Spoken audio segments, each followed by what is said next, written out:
tous, je vous retrouve aujourd'hui pour une nouvelle série qui s'appelle Basics, où je vais essayer de vous expliquer la foi chrétienne.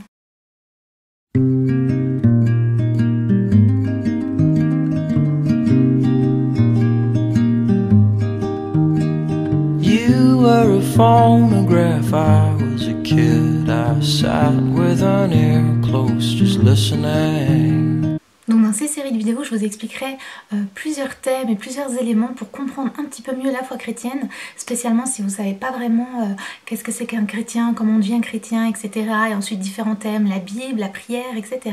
Donc j'espère vraiment que cette série vous aidera.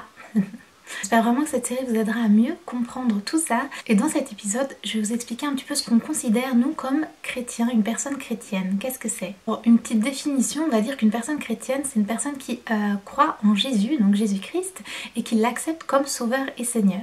Ça peut paraître un peu compliqué, mais je vais vous expliquer ça tout de suite. On ne considère pas une personne chrétienne si elle est chrétienne culturelle, c'est-à-dire qu'elle est née dans une famille chrétienne, qu'elle va de temps en temps à l'église, qu'elle a des valeurs chrétiennes, elle vit bien avec une bonne morale, etc. Ça ne suffit pas. Même baptisé petit, tout ça, ça ne suffit pas si la personne n'adhère pas à la confession de foi, à la foi chrétienne et n'a pas une vraie relation avec Dieu.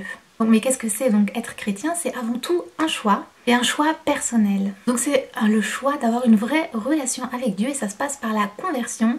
Et la conversion, ça va être l'appropriation personnelle de la foi chrétienne. Faire ce choix d'accepter Jésus et de recevoir le pardon de ses péchés et le salut. Donc que vous ayez répondu à un appel dans une église par exemple, que vous avez entendu le message de l'évangile et que vous l'avez compris et accepté, et il faut y adhérer donc avec son intelligence, donc vous avez bien compris de quoi on parle, émotionnellement avec le cœur et aussi la volonté. Donc comme je disais, c'est un choix personnel, il faut le vouloir. Et donc quand on accepte Jésus, qu'on fait ce pas de foi, on reçoit une nouvelle vie.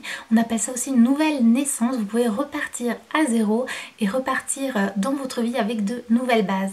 Et donc c'est là qu'on va considérer la personne comme chrétienne, et à partir de là la personne ne peut que grandir, parce que ça c'était le premier point, le premier élément, donc la conversion, avoir compris tout ce message de l'évangile.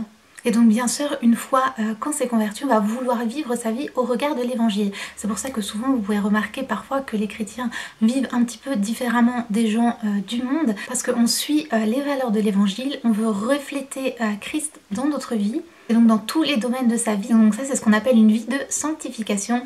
Et je vous expliquerai tout ça dans les prochaines vidéos. Là c'était juste une petite introduction pour comprendre tout simplement qu'est-ce qu'une personne chrétienne. Donc voilà, j'espère que ça vous a plu. J'avais aussi fait une vidéo être chrétien que je vous mettrai juste ici, où j'explique tout ça beaucoup plus en détail. Si ça vous intéresse, n'hésitez pas à aller voir cette vidéo.